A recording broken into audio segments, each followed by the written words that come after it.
Welcome to the Texas Talks podcast. I'm your host, Brad Swale. Today, I am joined with Sheriff Thaddeus Cleveland. He's the sheriff of Terrell County. He previously served for 26 years as a U.S. Border Patrol official.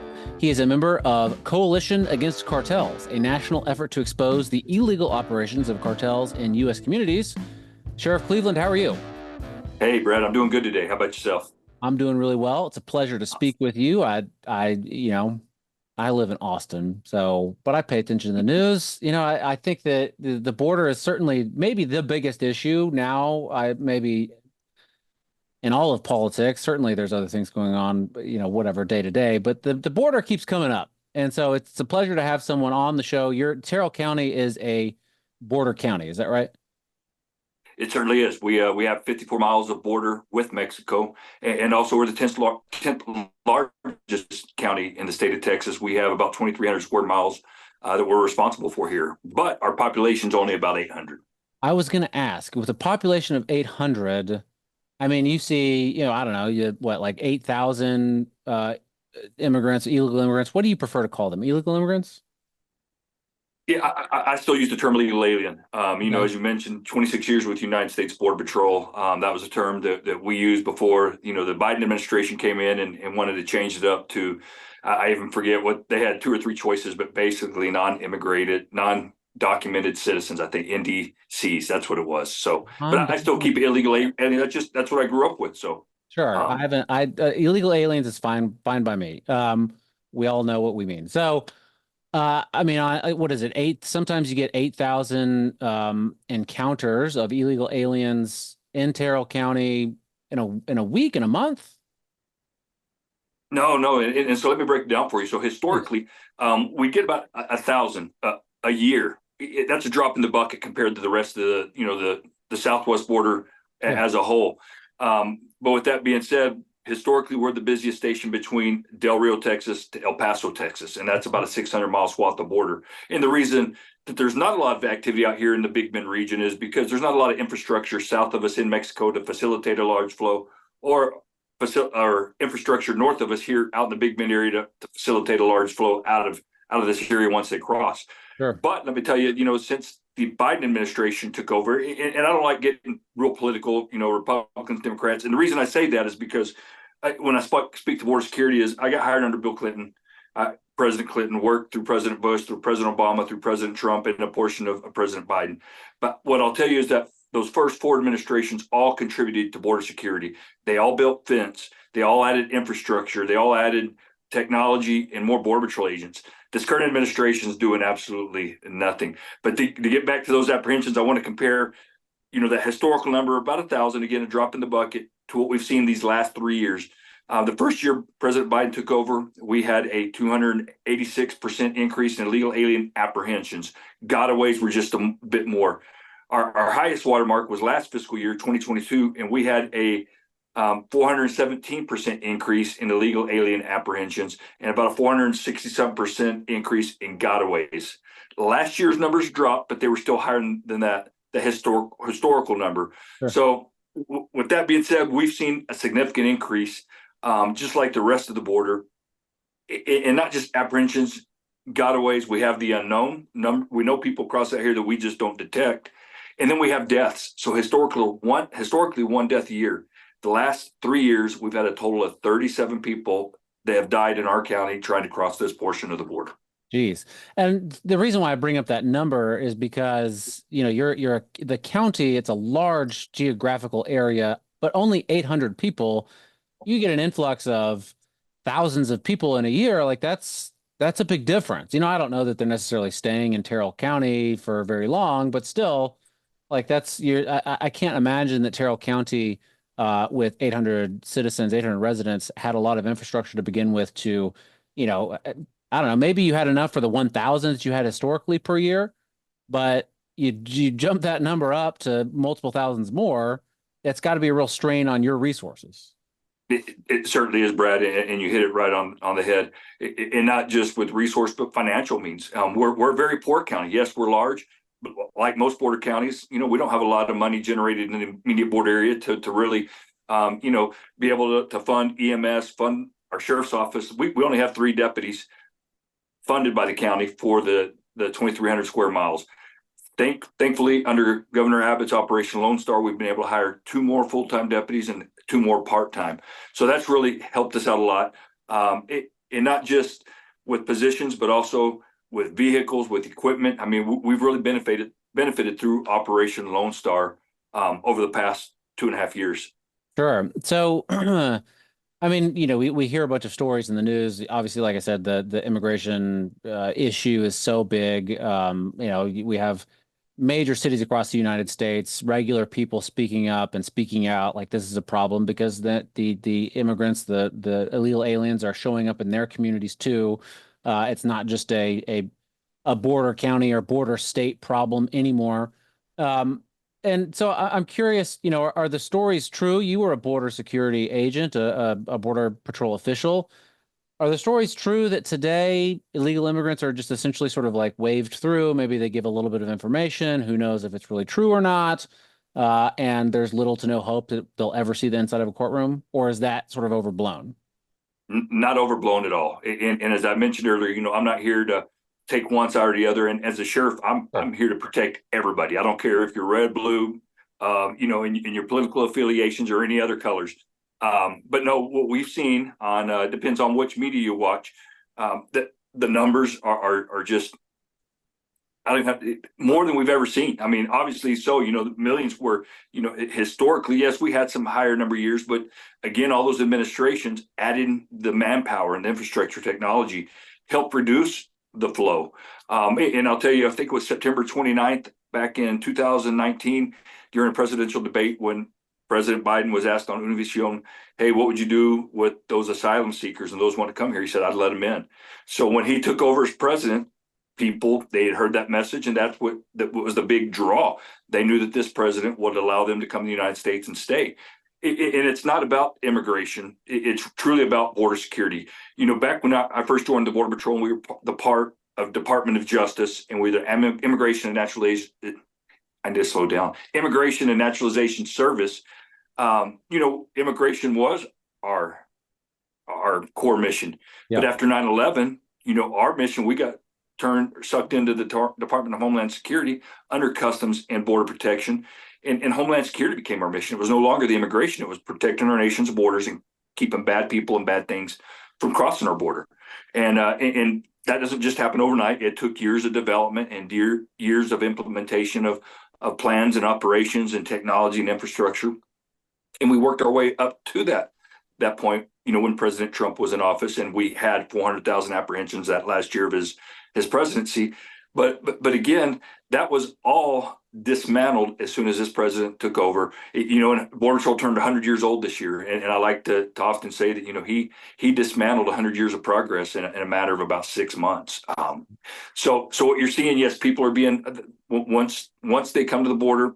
And they cross illegally and they say, I want to claim political asylum. I have a fear to go back to my country. Then at that point, the Border Patrol agents have to process them in. And it's not that the Border Patrol is releasing them. It's just part of the process because us as Border Patrol, and I often still refer to myself as we, I spent 26 years there. But, sure. Our part of the process is to process them and then hand them over to the next agency, which is typically ICE, ERO, and they're the ones that are in charge with housing people or deporting people. Well, an additional thing this administration did is when they took over the White House, they also cut funding for bed space throughout the United States. So we had reduced beds. We had, the message from the White House that you can come in our country. So we were just so overwhelmed, and we start having to issue what's called a notice to appear, or as Steve McCraw here in Texas under testimony with the Homeland Security Committee mentioned a notice to disappear, because once you get that piece of paper in your hand, you can go anywhere in America. You have a court date that's established, but very rarely do people ever show back up. Yeah. And I mean, I don't know, is there an effort I feel like if I don't show up at court for a speeding ticket or something like that, eventually I'm going to get a knock on my door or something, a piece of mail at the very least. Someone's going to get in touch with me somehow. Is there effort to find the people if they don't show up? You know that there are some efforts through ICE ERO, definitely looking for some of those aliens that are criminal aliens. Maybe they have committed crimes, and maybe even in a sanctuary city where the police department, rather than hold them under what's called 287G authority, which is delegated authority from the Immigration and Nationality Act through ICE. That gives us the opportunity. And you asked about mass deportations, which I'll touch on here in a minute, but it gives us that authority to hold on to a criminal alien. Well, some sanctuary cities refuse to work with ICE, so therefore they'll release them. Once ICE finds out that that person had been arrested and has a conviction, just depending on who they're looking for, yes, there will be some sort of effort. But Yeah. we hear a lot of times now, due to the political season that we're in, that there's going to be a mass deportation.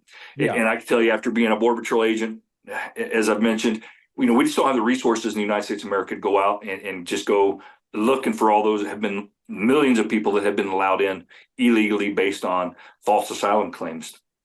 But where it does come into play, and you asked specifically, what role would I have in that? Meaning a local sheriff's office or a local police department. And that's where, again, that 287G, that delegated authority, where we can actually hold on to a criminal alien that has a conviction and keep them in our jail until the proper authorities respond and take that subject and then remove them for the country.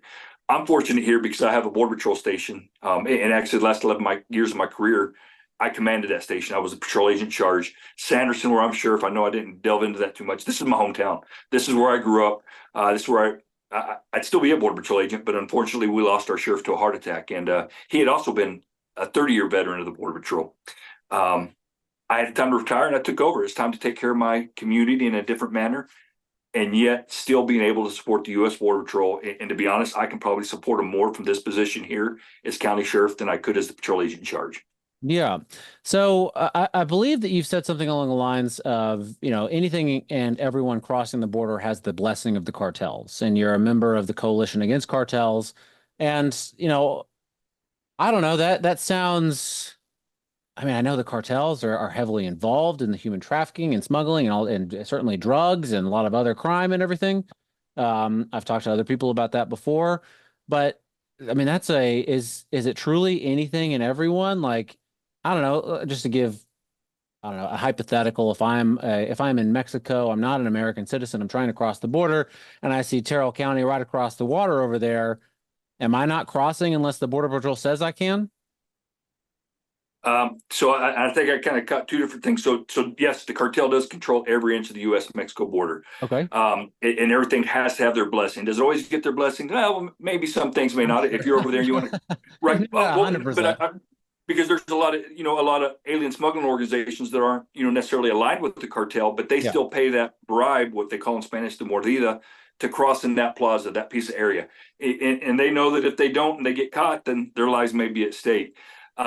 But out here, no, and I think I got that second part of your question as far as if you're looking at Terrell County and you want to cross, again, we have 54 miles of border. We have, I mean, that's a lot of border, but the Border Patrol, that's what I'm responsible for. The Border Patrol agents here have 91 miles of border they're responsible for because they cover that southeastern portion of Brewster County, Yeah. just outside of Big Bend National Park.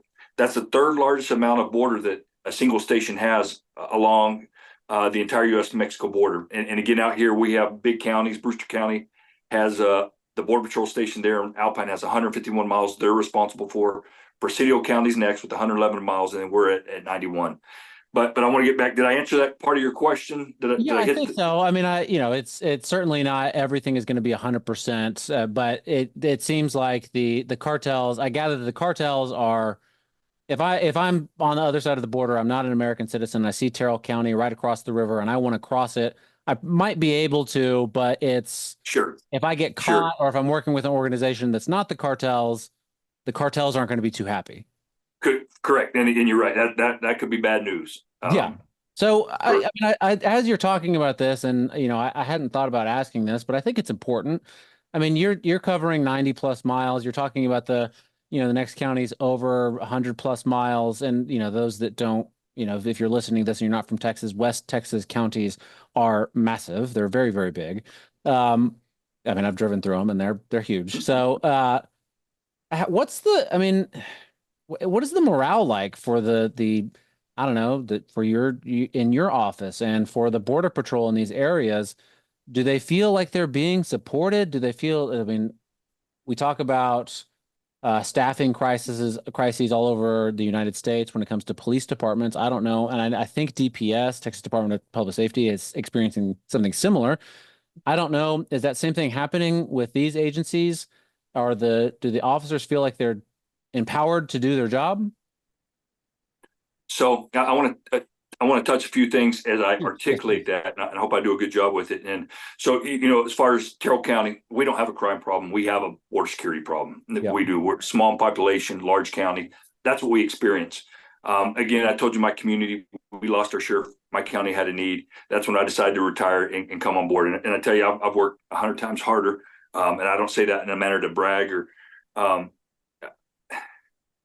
do so much more. I mean, and really understand more what the local law enforcement do at the local level. If it don't fit anywhere else, call the sheriff's office, call the local PD, get them to solve it. Yep. Even if it's not related to the crime. But I've caught more legal aliens this past 2 years than I caught the last 11 years of my career.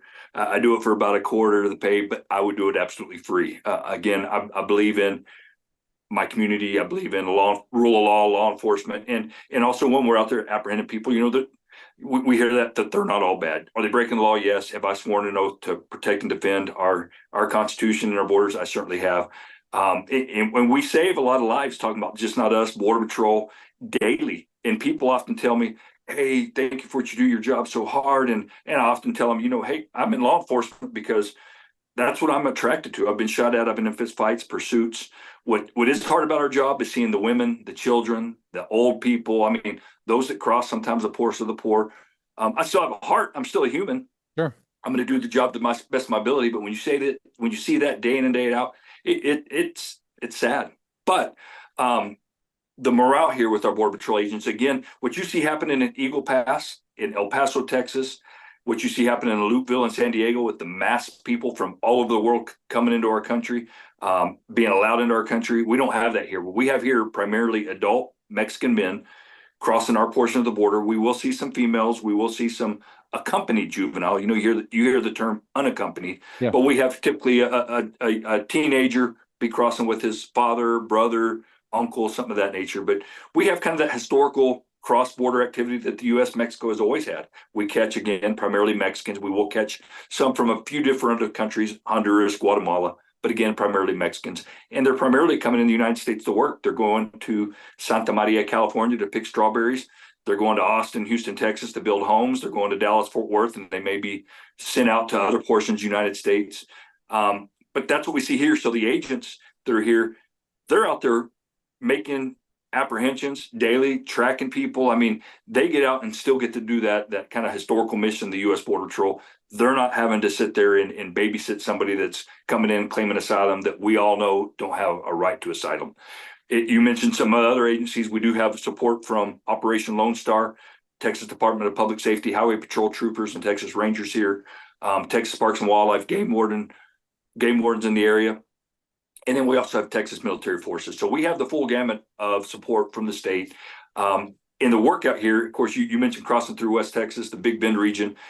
This specific portion, all the Big Bend is rough and tough. But Sanderson, I mentioned that increase in deaths we've had. Some of the roughest terrain there is along the entire southwest border. Yeah, for sure. So kind of going back to the cartels, have you personally encountered the cartels? I mean, as a sheriff, I mean, I guess since it's really ramped up, right? I guess. I mean, I'd be interested historically too, but if they're so in charge of the border and you're a sheriff on a border county, I mean, surely you've encountered the cartels, right? Like seeing them in Mexico, no. Have I seen some in the United States that might have been that I had no idea? Certainly possible, but no, we don't have a lot of there's not a lot of that cross-border violence. Cartel on law enforcement, because they know that if something like that happened to where, I mean, it was something serious enough in nature, then the United States would bring the hammer. Or at least we hope under this administration they would. I know under past administrations they would. As a matter of fact, I had a friend in Nogales, Arizona that was Alexander Kirpnick back in 1997, jumped a dope load, had everybody on the ground. One guy, as he was searching people, one guy had a gun, turned around and shot Alex and killed him. Working with the government of Mexico, we were able to extradite every single one of those mules, and that's happened before in other incidences where Yeah. Border Patrol agents were shot or killed. Mexico works with us because a lot of times the cartel will turn them over because they know that ultimately we would win. And that gets us back to where we are today. If we really wanted to solve this problem and not just talking about people crossing, drugs crossing, we could definitely do a lot more than what is being done. And Republicans and Democrats alike are to blame for that. The political banner we have going back and forth. It's a mess. Yeah. And those of us on the border, yes, we're initially, you kind of alluded to earlier, we see that initial impact, but it's not long lasting, even though it's daily. But the real impact are the communities in the United States of America. We've seen in the past several weeks, and there's been many other years of, illegal aliens killing American citizens, raping them, strangling them. I mean, we've seen all this stuff happening, and it's preventable. Yeah. It's preventable. Yeah, I would certainly think so. So the cartels are orchestrating a lot of the border crossings, certainly the drug trafficking, and everyone knows about fentanyl nowadays and how dangerous that is and how much is coming across the border and how deadly it is and everything like that. And you talked about, young, I guess mostly Mexican immigrants that you've encountered. They are maybe, whatever, they go to pick strawberries in California, or they come to Austin, Houston to build homes. Where else are they going? Especially if they're children, right? Like, are they being just sent across the United States? Are they staying mostly close by? Are they being connected with family?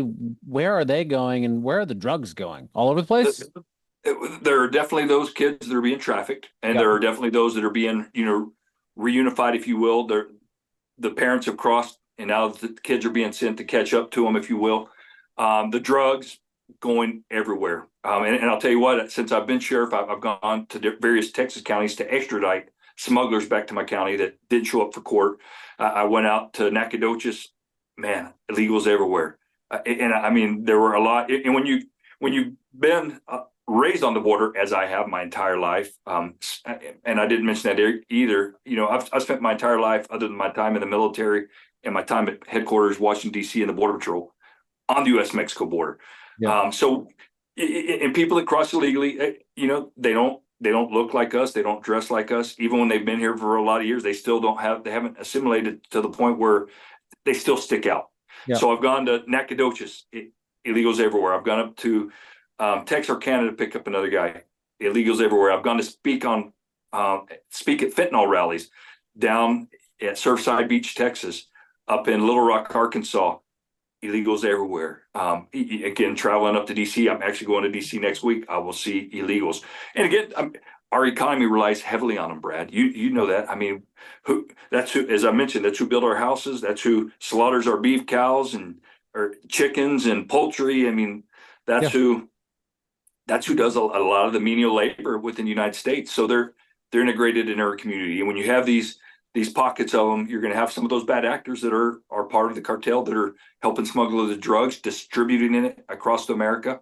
And then, I mean, getting it doesn't have to be just a city, it's suburbs and it's small towns, just like Sanderson, Texas. So they're everywhere. I mean, they are in every state throughout the United States. They truly are. And in my understanding, when it comes to human trafficking, you hire the cartels to help you get across the border, but it doesn't end there. They get you across the border, and then it's, you still owe them money, for whatever. I mean, it's like a down payment to get across, and then you still owe them after that, right?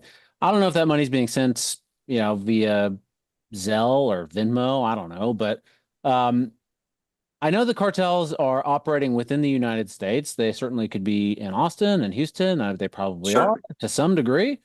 Are they setting up, in your knowledge, I don't know, are they setting up like legitimate businesses, or quote unquote legitimate businesses here in the United States, like LLCs or something like that, to launder that money, to make it certainly? And there's of course, you mentioned the different apps that are out there to send money, where it used to be primarily the Western Union.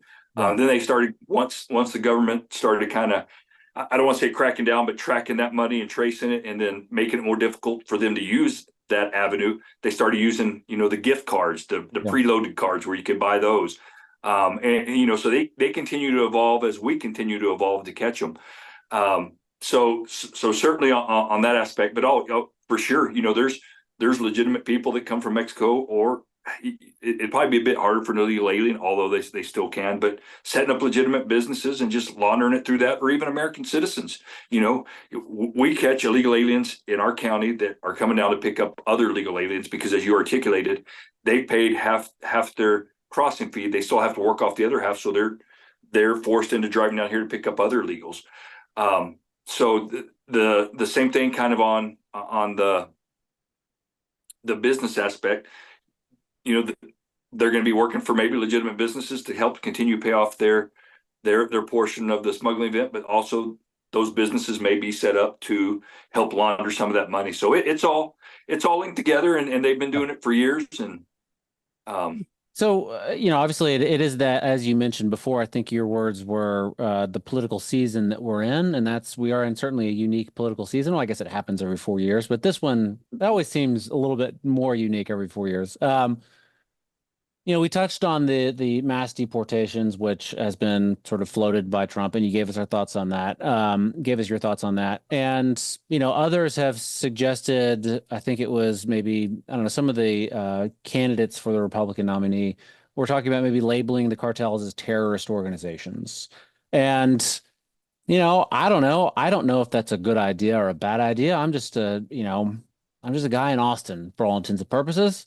It kind of sounds like what they're doing is terrorizing people, and maybe they fit the definition. I don't know, but you're a sheriff. You've been a border patrol agent. I'm curious your thoughts on that and other proposals. man, that's a great question, and I truly mean that, because I've had some great discussions on that, because right now they're not designated terrorists. If they were designated terrorists, and we wanted to bring back that migrant protection protocol that President Trump implemented, that was great, to remain in Mexico. So now do we want, there's always been that talk, well, do we want to just send those people right back to the terrorists that we've labeled as terrorists, and to be terrorized more? Yeah. But look, we already have the tools in place. We already have the intel through the various agencies here in the federal government, whether it's DEA, ICE, CBP, ATF, for various crimes that are happening along the border: weapon smuggling, drugs, money, you name it. We all, and we work together. I think there can be more collaboration along not just the border, but within the United States amongst those agencies, because we have a ton of intel through those different agencies if we just merge it together. But I want to get back on track to the terrorist part. Look, for years we've been training vetted Mexican military groups, the Marinas, the Marines. They're the ones that we often see that are going in and chasing the cartel. We have the tools in place, and I guarantee you we have the information, the intelligence. We feed it typically to Mexico when they go, have a big bust of a drug lord. It surprises me it took that long to get Chapo, because again, we're still the greatest country in the world. We're still the most powerful. I mean, Sure. we have a lot of information out there. So I think we have the tools we need to continue to fight the cartels, and we don't have to send our own military in to do that. We could use the Mexican military, as we've done in the past, to go in and disrupt their operations. And then on this side of the border, because so many of them and their families like to come to America to spend their money or go other places, and we could work with other nations to help definitely either apprehend them, arrest them, seize their assets, things of that nature. Really put the hurt on them.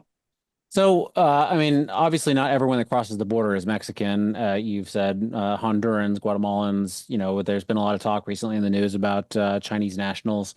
But it's Mexico that we share the border with. So that's where they're coming through. That's the avenue, that's the route. Is Mexico, I mean, you say that we've helped train their military for these types of operations, but is the Mexican government, are they, I don't know. Are they willing to collaborate with us or is it, we hear of, I don't know, the federal government, the feds will go to Mexico and have some sort of like immigration summit or something like that. And then I don't know what changes. Doesn't seem like much changes. Is that just for show, or is the Mexican government really helping? Does it change administration? Like how does that work? Right. Well, and I just think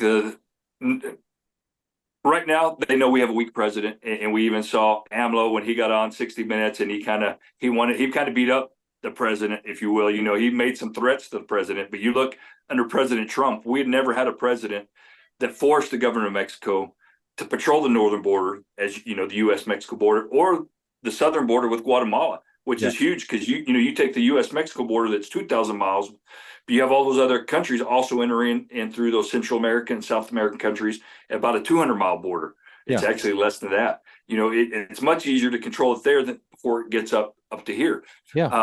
So President Trump threatened the government of Mexico with increase in tariffs, and that got their attention. We are neighbors, and they don't want to have to be told what to do by the United States. But if we're going to secure our borders, we're not going to rely on Mexico to secure our borders for us. But having that help is helpful. But I want to make a comment. I kind of lost my train of thought. I had some background noise at the door opened up. But right now, this administration will let anybody in the entire world into the United States. Just come on in, except Mexicans. If you're from Mexico, we still catch you and we still send you back south to Mexico.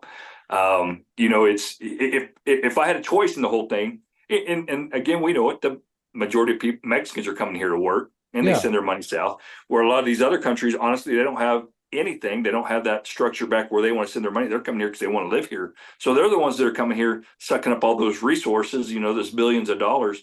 If I'd rather have anybody here, it'd be our neighbors to the south that are the most Americanized and are actually coming here to work. Interesting. So, I had not heard that about that they send the Mexicans back, but not anybody else. So as far as Texas goes, I know there's tension between Texas and the federal government about the border, as is there with a lot of other states, especially border states. But Texas has the Operation Lone Star, which you've mentioned before, has given you resources to hire more deputies, I believe, and some more deputies. Is Operation Lone Star? I mean, it's just Texas, right? I think it probably requires a little bit more than what Texas can do, but maybe not. I don't know. Is Operation Lone Star, is it in the right direction? Can it do more? Is there something you're looking for in the next legislative session that you hope that Governor Abbott and the Texas legislature can do to help with this crisis? Well, and let me inform you that this isn't the first time that Texas has been involved in border security. And to be honest, it probably goes way back than I'm going to tell you, but back to when the Border Patrol was first formed, because many of our first Border Patrol agents were former Texas Rangers. But back in 2008, I was Border Patrol's representative to the state of Texas. They have a place called the Border Security Operations Center, and that was under Governor Perry. I always have time remembering his name. That was under Governor Perry. And it was called Operation Border Star back then. So, that was 16 years ago, and that had been going on for a few years. So, again, this isn't the first time the state has been involved, but we're at a much grander scale that they're involved because of what we've seen along the border. Before it was kind of down in the Rio Grande Valley when we were seeing some of the Brazilians and whatnot crossing, and that's when the state, kind of anteed up a little bit more. But if you go to DPS headquarters in Austin, you'll see black and white photos on their walls of Border Patrol agent and DPS troopers together. That relationship goes back years, decades.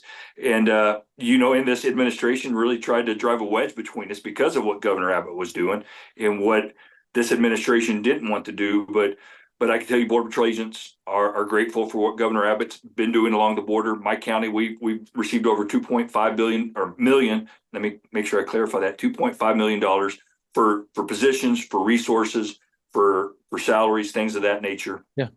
This next year, we've requested another $2.5 million, about $1 million for infrastructure. Is that call coming in disrupting? I apologize. Is it going all right? Yeah, you're okay. So infrastructure. Other parts of the Texas-Mexico border, they're building wall and things of that nature. We don't need a wall out here, but what I could use is just some road maintenance. What Governor Abbott is doing under Operation Lone Star has been huge. It really has. It's at a pace that's never been seen before. Yes, you're right. Texas doesn't have enough resources to completely seal off the entire border. Matter of fact, if Border Patrol was fully staffed and Texas was fully staffed, we're still going to need more resources at the county level, state level. It's all of us working together to make a more secure border. If America wanted to completely secure the border, we could. But again, right now we have both sides that realize that we need cheap labor, and they're going to let they're going to let some cross, but they're also going to make an impact. And that's my 2 cents, if you will. Sure. And I know you slipped up when you said 2.5 billion, but you may not want to correct that. If you ask for it, you might get it. Well, in Texas, it's been, I think we're at 12 billion, maybe a little bit more that the state of Texas has spent. And I'll tell you what, I used to be school board president here. And again, we've got a very poor county. And, I'd much rather see those billions of dollars being spent on other programs within the state. Sure. But as a border patrol agent, when I was the patrol agent in charge, or as the sheriff of Terrell County, I fully support what Governor Abbott's doing, the money he spent, because right now, as you mentioned when we first started, the border security is number one right now in America. Yeah. Well, I appreciate your time, Sheriff Cleveland. Is there anything else that you wanted to mention or bring up that I didn't ask you about? I think we hit a lot of the key parts. What's happened along the border, depending on what TV network you watch, is real, that there are millions of people that have crossed and will continue to cross. We talked a little bit about, that short-term impact here on the actual border, but the longer-term impacts in those communities throughout the United States. You mentioned a little bit about fentanyl. We didn't go too deep into that, but hundreds of thousands of Americans are dying every year from fentanyl poisonings. And I speak at various rallies, and I see pictures of kids, and I meet parents and loved ones, and those kids look just like my kids, and those parents and those families are just like me and my family. So it is something that is definitely impacting America. You mentioned the Chinese. One of the fentanyl moms I know likes to say that China's killing Americans without even firing a single bullet. We already surpassed the number months ago, the number of Chinese that entered in last year. In California, more Chinese are entering than Mexican nationals. So, man, we could spend hours talking about the border, but I appreciate you having me on, Brad. Well, If you make it out this way, let me take you out. I appreciate that. I'll try to make a trip down to Terrell County for sure. I mean, you're right. We didn't touch on the fentanyl crisis all that much. I guess it's such a huge impact, that story, and people are talking about it all the time. And I guess I'll take the blame for not bringing it up in more detail. But no, I didn't mean it like that. I'm sorry. No. This is my own criticism of myself. I mean, the fact that kids do stupid stuff, and they'll take something to help them with study or whatever, like a party drug, whatever. But nowadays it's laced with fentanyl, and they don't mean to, but they're, next thing they know, they've overdosed. And it's a really sad situation. And, the fentanyl's killing tens of thousands, hundreds of thousands of people. And it is a tragedy. And all of that is coming through the southern border. And it's a shame. And it's because of, bad policy, but I'm glad that there's people like you down there, doing your best with what you got to make a difference. Is there a website or social media that you would like to plug where people can learn more about you or any organizations? Just Google Sheriff Thaddeus Cleveland. I despised social media until I took over as sheriff, but I wanted to show the good. First of all, I wanted to show the problem we had in Terrell County. Is it like Eagle Pass, Arizona? No, but it's still important to us. It's important to me. I also wanted to show the good work that U.S. Border Patrol agents do here in Terrell County, and then all of us, to include state assets, working together, that what we're doing. But Sheriff Thaddeus Cleveland, it's Facebook, Instagram, YouTube, all that stuff. The last point I wanted to make is, I meant to say it earlier when you talked about, everything using the Mexican border to cross. And I like to say that, it's no longer just the U.S.-Mexico border, it's the U.S. world border, because, as you pointed out, so many countries throughout the world are using it to make their illegal entry into the United States. Yeah, that is definitely a better way to put it. Sheriff Thaddeus Cleveland, thank you so much. I really appreciate it. Thank you, Brad. God bless you.